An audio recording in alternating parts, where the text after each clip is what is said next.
हम आपको एक एक करके 12 मासी गणेश चौथ व्रतों की कथाएं आपको बताएंगे। आज हम बता रहे हैं आषाढ़ मास की जो व्रत है उसकी कथा।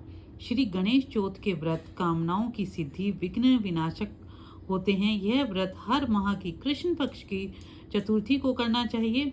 ये कभी चतुर्थी में और कभी तृतीय तिथि में भी आता है। तो आज हम आपके साथ जो शेयर कर रहे हैं वो आषाढ़ मास की चौथ व्रत की कथा है। पार्वती जी ने अपने पुत्र गणेश जी से पूछा कि हे वत्स, आषाढ़ महीने की चतुर्थी को कौन से गणेश का व्रत पूजन करना चाहिए।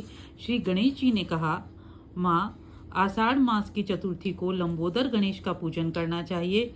इस व्रत की प्राचीन काल की कथा मैं आपसे कहता हूँ, ध्यान से सुनिए। प्राचीन समय में महिष्मती नामक नगरी में मही तीज नाम का राजा धर्म पूर्वक प्रजा पर शासन करता था। उसके एक भी संतान नहीं थी।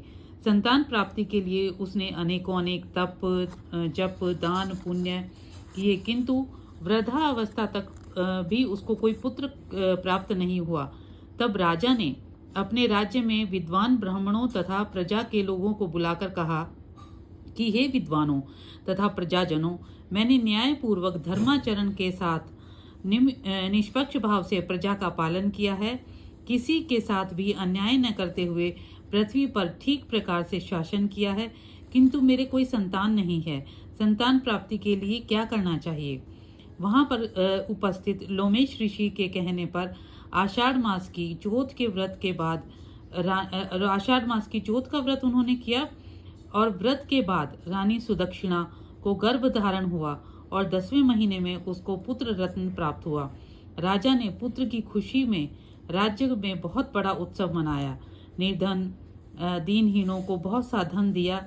विद्वान ब्राह्मणों को सत्कार पूर्वक द्रव्य भेंट किए। इस प्रकार सारे राज्य में राजा और प्रजा दोनों प्रसन्न हुए। जो मनुष्य भक्ति पूर्वक श्री गणेश चतुर्थी जी का व्रत करता है और पालन करता है, उसके सभी संकट दूर हो जाते हैं और संकट दूर होकर अत्यंत सुख को प्राप्त करता है। और ये अपने पुत्र और पुत्री दोनों के स्वास्थ्य की रक्षा के लिए ये व्रत किया जाता है। तो मित्रों, आज हमने आपको आषाढ़ मास की गणेश चतुर्थी व्रत की कथा बताई। आपको उम्मीद करते हैं बहुत अच्छी लगी होगी। इसको सुनने मात्र से ही सारे जो है संकट मिट जाते हैं। भगवान श्री गणेश आप सभी को बहुत बहुत शुभ हो, बहुत आशीर्वाद दें। आप सभी का बहुत बहुत धन्यवाद। जय श्री गणेश।